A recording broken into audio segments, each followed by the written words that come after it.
दोस्तों, ये हम बीटीआर का नोट्स बना रहे हैं या इस तरह से बहुत सारा चीज़ का नोट्स बनाएंगे और शॉर्ट नोट्स रहेगा ताकि आप बहुत ही कम समय में 10 से 15 मिनट में एक सब्जेक्ट का रिवीजन पूरा कंप्लीट कर लें।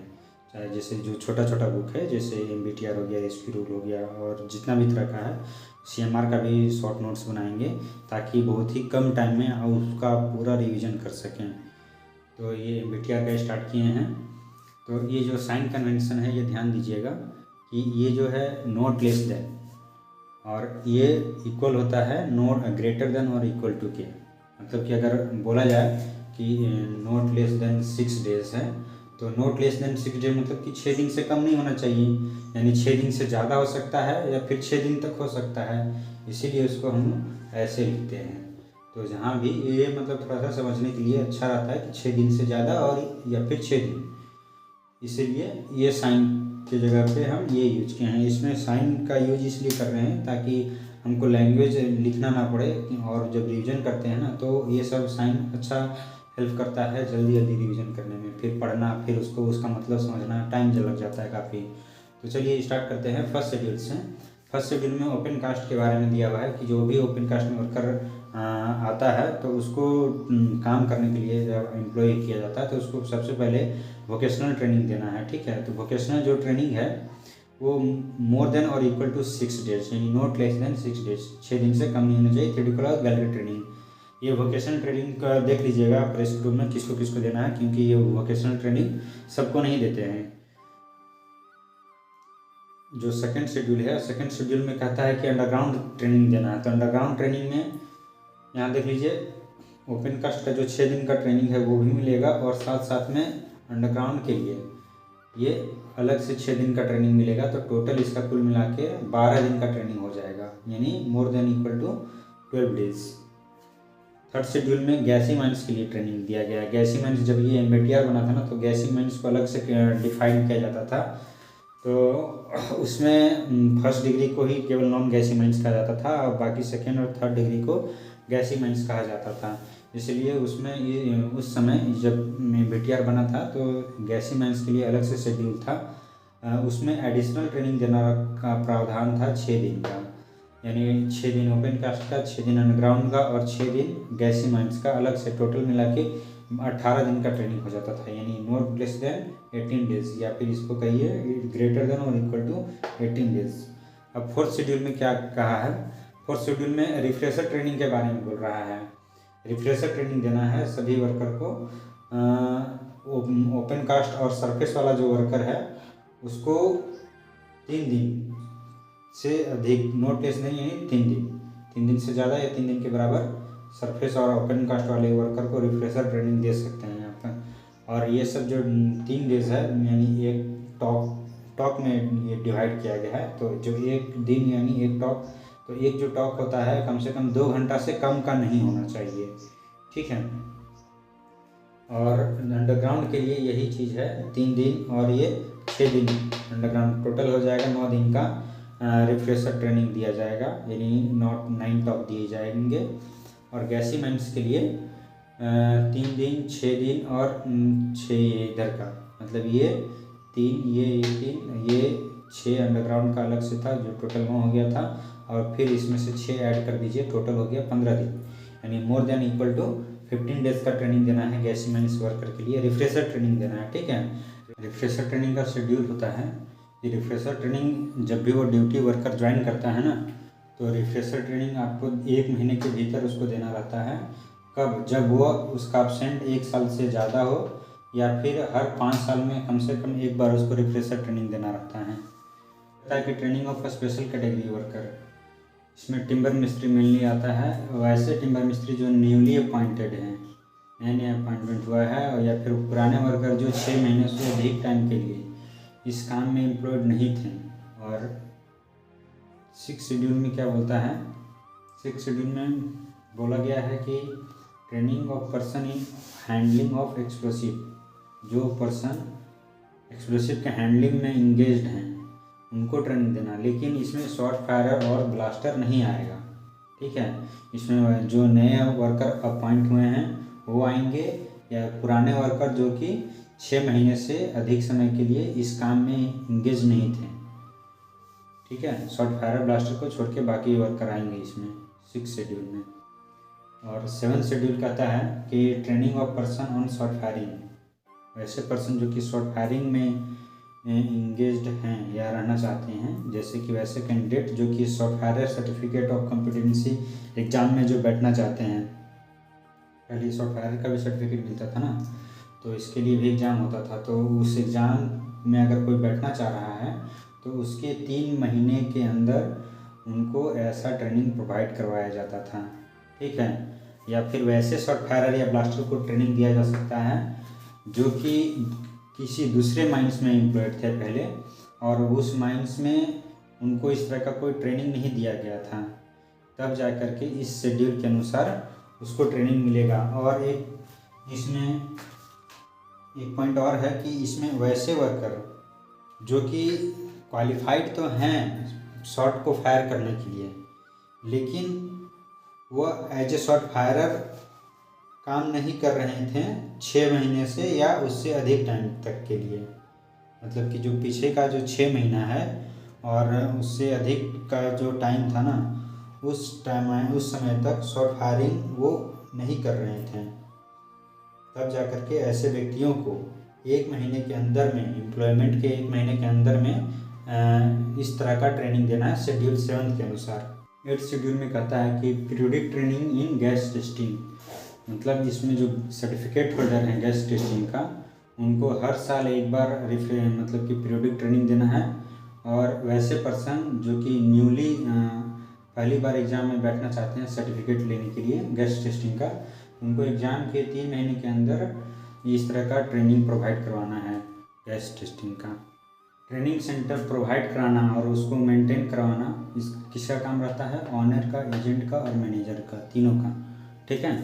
और जो CI है, जो चीफ इंस्पेक्टर हैं, उसका काम रहता है अगर उस एरिया में ज़्यादा अगर माइंस हैं तो उसका चीफ इंस्पेक्टर परमिशन दे सकता है कि वो सभी माइंस के लिए एक कॉमन ट्रेनिंग सेंटर रखा जाए। और जो ट्रेनिंग ऑफिसर है वो होल टाइम भी चार्ज में रह सकता है या पार्ट टाइम भी चार्ज में रह सकता है ट्रेनिंग सेंटर का। और अगर ट्रेनिंग ऑफिसर किसी तरह से अगर अब्सेंट रहता है किसी भी कारण से, चाहे बीमार रहता है या किसी भी कारण से, तो ऑनर, एजेंट, मैनेजर किसी पर्सन को ऑथराइज कर सकता है 30 दिन के लिए, ठीक है। केवल 30 दिन के लिए ऑथराइज कर सकता है। और अगर उसको 30 दिन से ज़्यादा तक के लिए उसी पर्सन को रखना है तब उसको अप्रूवल लेना पड़ेगा CI से या फिर RI से। जब भी ट्रेनिंग ऑफिसर का वैसा अपॉइंटमेंट होता है या ऑथराइजेशन होता है या डिस्चार्ज होता है या डिसमिसल होता है या रेजिग्नेशन वो देता है या उसको टर्मिनेट किया जाता है, तब ऑनर, एजेंट और मैनेजर 7 दिन के अंदर CI को, यानी चीफ इंस्पेक्टर और रीजनल इंस्पेक्टर दोनों को नोटिस देंगे। में ये दिया हुआ है ड्यूटीज ऑफ ट्रेनिंग ऑफिसर। क्या क्या ड्यूटी होता है ट्रेनिंग ऑफिसर का? तो पहला जो ड्यूटी होता है, to organise and supervise the training of person.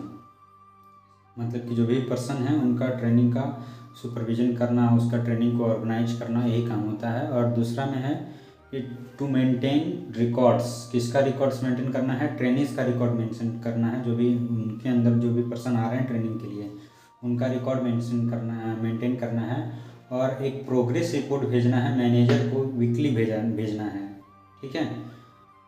और थर्ड में है कि टू मेंटेन रिकॉर्ड्स। किस चीज़ का रिकॉर्ड मेंटेन करना है? कि सुपरविजन और प्रैक्टिकल ट्रेनिंग का रिकॉर्ड मेंटेन करना है, जो कि रूल 6 में दिया हुआ है। तो रूल 6 में क्या दिया हुआ है? शेड्यूल 1, 2, 3 के अनुसार जो भी ट्रेनिंग करवाना है उसी का रिकॉर्ड इसको मेंटेन करना है ट्रेनिंग ऑफिसर को।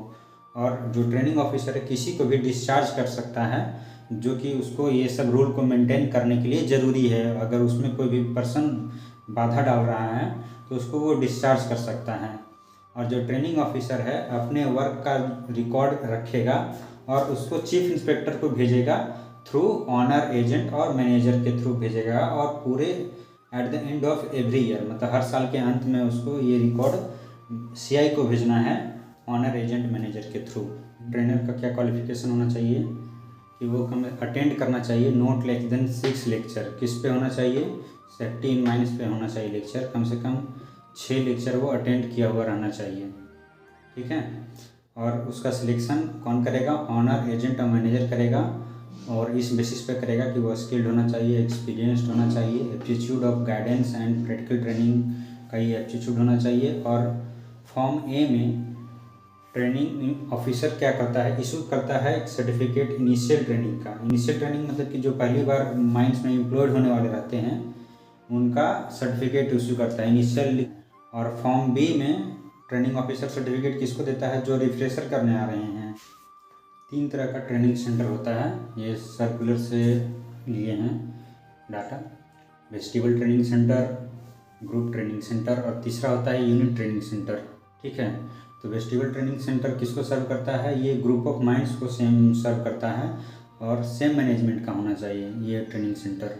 जैसे कि ये माइंड्स इस मैनेजमेंट का है, बहुत सारा माइंड्स अगर सेम मैनेजमेंट का है तो उसके लिए वेजिटेबल ट्रेनिंग सेंटर बन सकता है। लेकिन अगर उसी बगल में दूसरा माइंड्स है, अगले अलग उसका मैनेजमेंट है, तो उसके लिए वेजिटेबल ट्रेनिंग सेंटर में नहीं वो ट्रेनिंग कर सकता है।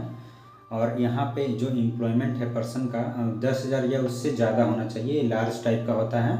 और इस वेजिटेबल ट्रेनिंग सेंटर में जो ट्रेनिंग ऑफिसर रहता है ना, उसका क्वालिफिकेशन मिनिमम कम से come first class unsteady type का होना चाहिए और उसका जो एक्सपीरियंस है वो 5 साल का होना चाहिए। और जो ग्रुप ट्रेनिंग सेंटर रहता है ये भी ग्रुप ऑफ माइंड्स को सर्व कर सकता है, लेकिन इसका जो मैनेजमेंट है सेम हो सकता है या डिफरेंट भी हो सकता है। अगर डिफरेंट मैनेजमेंट को चीफ इंस्पेक्टर बोल सकता है कि आप एक ही ट्रेनिंग सेंटर में मतलब कि ज्वाइन कर लीजिए उसी में। इसमें जो एम्प्लॉयमेंट है पर्सन का वो 2,500 या इससे ज़्यादा हो सकता है, ये मीडियम टाइप का रहता है। और इसका जो इसमें जो क्वालिफिकेशन है ट्रेनिंग ऑफिसर का, इसमें भी कम से come first class unsteady type का होना चाहिए और एक्सपीरियंस 5 साल का होना चाहिए। और जो यूनिट ट्रेनिंग सेंटर रहता है, यूनिट ट्रेनिंग सेंटर में जो एम्प्लॉयमेंट है वो 800 से ज़्यादा होना चाहिए और उसमें क्वालिफिकेशन ट्रेनिंग ऑफिसर का होना चाहिए, मैनेजर सर्टिफिकेट होना चाहिए। फर्स्ट क्लास ज़रूरी नहीं है, मैनेजर सर्टिफिकेट केवल होना चाहिए अनरिस्ट्रिक्टेड टाइप का। और उसके जो एक्सपीरियंस है वो 5 साल होना चाहिए, सभी में एक्सपीरियंस 5 साल का होना चाहिए। और ये जो यूनिट ट्रेनिंग सेंटर रहता है ना, वो स्मॉल मतलब पार्टिकुलर यूज यूनिट के लिए रहता है, पार्टिकुलर माइंड्स के लिए रहता है। यहाँ पर एक चीज़ और ध्यान देने वाला बात है कि वीडियो में थोड़ा सा एक जगह मिस्टेक हुआ है कि अगर जो अनरिस्ट्रिक्ट सर्टिफिकेट हम बोल रहे हैं मैनेजर का, वहाँ पे ध्यान दीजिएगा। अगर कोई मैनेजमेंट है जिसका सारा माइंड्स ओपन कास्ट ही है तो वो अपने ट्रेनिंग सेंटर में रिस्ट्रिक्टेड टाइप का ट्रेनिंग ऑफिसर रख सकता है। अगर लेकिन उसके उस मैनेजमेंट के अंदर में अंडरग्राउंड माइंड्स भी आता है तब उसके पास अनरिस्ट्रिक्टेड का होना ज़रूरी है। शेड्यूल 12 के अनुसार फॉर्म है बहुत सारा इसमें। तो फॉर्म 1 के अनुसार जो टीओ है ये ट्रेनिंग ऑफिसर है, क्वार्टरली ट्रेनिंग प्लान बनाता है और नोटिस फॉर्म 2 के अंदर में नोटिस भेजता है ट्रेनिंग का। नोटिस ऑफ ट्रेनिंग किसको भेजेगा, माइंस के मैनेजमेंट को भेजता है कि इस पर्सन का ट्रेनिंग है, नोटिस ऑफ ट्रेनिंग। ठीक है, ट्रेनिंग शेड्यूल भी ट्रेनिंग शेड्यूल का भी नोटिस भेजते हैं फॉर्म 3 में। फॉर्म 4 में ट्रेनिंग का पार्टिकुलर्स डिटेल्स भेजते हैं फॉर्म 4 में। फॉर्म 5 में उनका अटेंडेंस भेजते हैं। और फॉर्म 6 में डिटेल्स ऑफ क्वालिफाइड ट्रेनर्स, मतलब कि कितने लोग पास किए हैं ट्रेनिंग को कंप्लीट किए हैं अच्छे से। और फॉर्म 7 में क्वार्टरली ट्रेनिंग परफॉर्मेंस भेजते हैं। फॉर्म 8 जो है, फॉर्म 8 में क्या भेजते हैं, notice of opening and closing of BTC, मतलब ये CIM को जाता है ये सभी नोटिस। तो ये जो आपका बीटीसी कब ओपन रहा कब क्लोज रहा इसका नोटिस भेजते हैं। ठीक है, फॉर्म 9 में notice of appointment and termination of video, जो ट्रेनिंग ऑफिसर है उसका अपॉइंटमेंट और टर्मिनेशन का नोटिस फॉर्म 9 में भेजते हैं। और फॉर्म 1 और फॉर्म्स जो 7 है दोनों एक साथ भेज जाता है चीफ इंस्पेक्टर के पास। ये फॉर्म 1 के बारे में क्या रहता है, फॉर्म 1 में जो अपकमिंग क्वार्टर में क्या क्या प्लान किए हैं वो, और जो बीता हुआ क्वार्टर है उसमें क्या क्या आप किए हैं उसका लेखा जोखा चीफ इंस्पेक्टर को भेजना रहता है, ऑनर एजेंट और मैनेजर के थ्रू। ध्यान दीजिएगा। जो हायरार्की होता है, फर्स्ट में होता है ट्रेनिंग ऑफिसर, सेकंड में होता है इंस्ट्रक्टर और फिर उसके नीचे होता है ट्रेनर। तो जो इंस्ट्रक्टर का जो मिनिमम क्वालिफिकेशन है वो 30 साल से अधिक का होना चाहिए उसका एज। एक्सपीरियंस उसका भी 5 साल या उससे ज़्यादा होना चाहिए। गवर्नमेंट सर्टिफिकेट होना चाहिए और एकेडमिक क्वालिफिकेशन में मिनिमम मैट्रिकुलेशन होना चाहिए।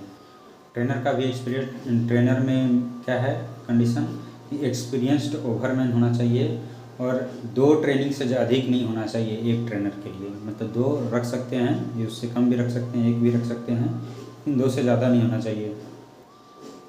और फुल डे रिलीज सिस्टम लाया गया था 3rd NSC में। मतलब कि इसका कहने का मतलब है कि पहले क्या होता था कि जैसे कि अभी सेकंड ड्यूटी फर्स्ट गया ट्रेनिंग में, फिर सेकंड में ड्यूटी आ जाए, या फिर नाइट करके गया, फिर अगले दिन चले जाओ ये ट्रेनिंग पे। तो मतलब कि एक दिन में ड्यूटी भी करो और ट्रेनिंग भी करो, ऐसे नहीं चलता था। पहले ऐसे चल जाता था कभी कभी, लेकिन अब जब से ये 3rd NSC में लागू हो गया कि जो ट्रेनिंग होगा नॉर्मल वर्किंग आवर के दौरान ही होगा, और उस दिन वो पूरे दिन के लिए वो रिलीज रहेगा।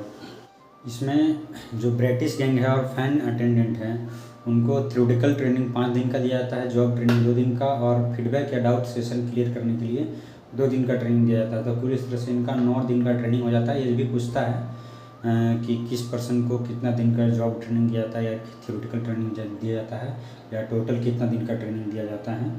तो ये सब याद रखना है। Installation and maintenance of machinery में जो भी पर्सन एम्प्लॉयड हैं उनको 5 दिन का job theoretical training, job training के 5 दिन का, और डाउट सेशन के लिए क्लियर करने के लिए भी 2 दिन का ट्रेनिंग। इस तरह से टोटल इनको 12 दिन का ट्रेनिंग दिया जाता है। इसमें से कौन कौन सा है? GM मतलब जनरल मजदूर हो गया, haulage and conveyor attendant, haulage या कन्वेयर अटेंडेंट, या फिर loader, trammer, crane operator, material handling में जो भी पर्सन एम्प्लॉयड हैं, ये सभी इनको 12 दिन का टोटल ट्रेनिंग दिया जाता है। और जो फिटर इलेक्ट्रिशियन हैं इनको 7 दिन का थ्योरेटिकल ट्रेनिंग, जॉब ट्रेनिंग 16 दिन का, फीडबैक सेशन 3 दिन का, और टोटल इस तरह से 26 दिन का ट्रेनिंग इनको दिया जाता है। ठीक है। अब 2 चीज़ और रह गया है, वो भी इस पर भी लिखते हैं। अब इसमें जो कोल कटिंग और ड्रिलिंग जो क्यू है, इसको 5 दिन का थ्योरेटिकल ट्रेनिंग, 11 दिन का जॉब ट्रेनिंग, 2 दिन का फीडबैक सेशन दिया जाता है, और टोटल इस तरह से 18 दिन का ट्रेनिंग दिया जाता है। और जो ये सबसे ज़्यादा इम्पोर्टेंट है यहाँ पे, dozer, payloader, dumper operator, soil operator और वेल्डर और गैस कटर। ठीक है। इनको 5 दिन का थ्योरेटिकल ट्रेनिंग, 16 दिन का जॉब ट्रेनिंग, 3 दिन का फीडबैक ट्रेनिंग, फीडबैक सेशन दिया जाता है, और इस तरह से 24 दिन का इनको टोटल ट्रेनिंग दिया जाता है। और यहाँ ध्यान दीजिएगा, ये फिटर हेल्पर है, और इससे पहले जो लिखाए थे वो केवल फिटर था। ठीक है। तो इनको टोटल 18 दिन का ट्रेनिंग दिया जाता है। और इस तरह से आपका ये वोकेश में MBTR 1966 ये कंप्लीट हो गया है।